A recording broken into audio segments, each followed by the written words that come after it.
নতুন গভর্নর মোস্তাকুর রহমানকে স্বাগত জানানোর প্রস্তুতি নিয়েছেন বাংলাদেশ ব্যাংকের কর্মকর্তারা। সেখানে আছেন আমার সহকর্মী আলমগীর হোসেন। তার জুস রাখতে আমার পছন্দ স্টাইলিশ ও ফুড গ্রেড আরএফএল চক। জুস রাখার জোশ চক। সঙ্গে বাকিটা জানতে চাই কথা বলে।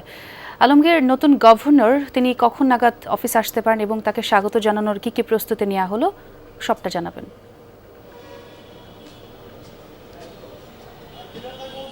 ছোয়া খন্দকার, আপনি জানেন যে গতকাল প্রজ্ঞাপন জারি করে নতুন গভর্নর নিয়োগ করা হয়েছে এবং তারপরই আজ আসলে প্রথম কর্মদিবস সকাল 9টা থেকে অফিস শুরু হয়েছে এবং তিনি এখন পর্যন্ত বাংলাদেশ ব্যাংকে আসেনি।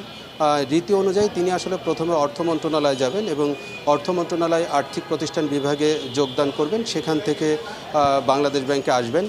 তো আমি গভর্নর সচিবালয়ের অফিস এবং একজন ডেপুটি গভর্নরের সাথেও কথা বলেছি, একজন নির্বাহী পরিচালকের সাথেও কথা বলেছি। তারা আসলে নির্দিষ্ট করে ঠিক কখন এসে বাংলাদেশ ব্যাংকে পৌঁছাবেন সেটি বলতে পারেননি, তবে ধারণা করা হচ্ছে এবং তারাও একটি ধারণা দিচ্ছেন সেটি হচ্ছে 11টা 11:30টার মধ্যে হয়তো তিনি বাংলাদেশ ব্যাংকে এসে পৌঁছাবেন এবং তাকে আসলে বরণ করার জন্য কিংবা নিয়ম অনুযায়ী তিনি আসলে বাংলাদেশ ব্যাংকে পৌঁছাবেন এবং গভর্নর সচিবালয়ের যে কর্মকর্তারা রয়েছেন তারা অবশ্যই তাকে রিসিভ করবেন, সেই ধরনের প্রস্তুতি তাদের মধ্যে আছে। ছোয়া খন্দকার, আরেকটু বিষয় একটু বলতে চাই। আপনি জানেন যে বাংলাদেশ ব্যাংকে সাধারণত অর্থনীতিবিদ এবং আমলাদের মধ্য থেকেই গভর্নর নিয়োগ দেওয়া হয়। এবারই প্রথম একজন ব্যবসায়ী কে বাংলাদেশ ব্যাংকের গভর্নর হিসেবে নিয়োগ দেওয়া হয়েছে, যে কারণে বাংলাদেশ ব্যাংকের কর্মকর্তাদের মধ্যে এবং সাধারণ মানুষের মধ্যেও এক ধরনের প্রতিক্রিয়া রয়েছে। অনেকেই অবাক হয়েছেন তিনি কিভাবে এই কাজগুলো সামলিয়ে নেবেন, কারণ বাংলাদেশ ব্যাংকের সামনে এখন কিন্তু বেশ কিছু চ্যালেঞ্জের মুখোমুখি হতে হবে। বিশেষ করে আপনি জানেন যে মূল্যস্ফীতি, এখনও উচ্চ মূল্যস্ফীতি রয়েছে বাংলাদেশ ব্যাংকের।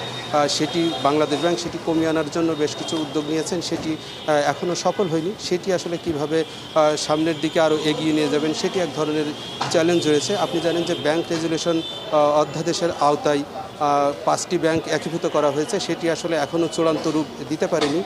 সেটিকেও সামনের দিকে এগিয়ে নিয়ে যেতে হবে।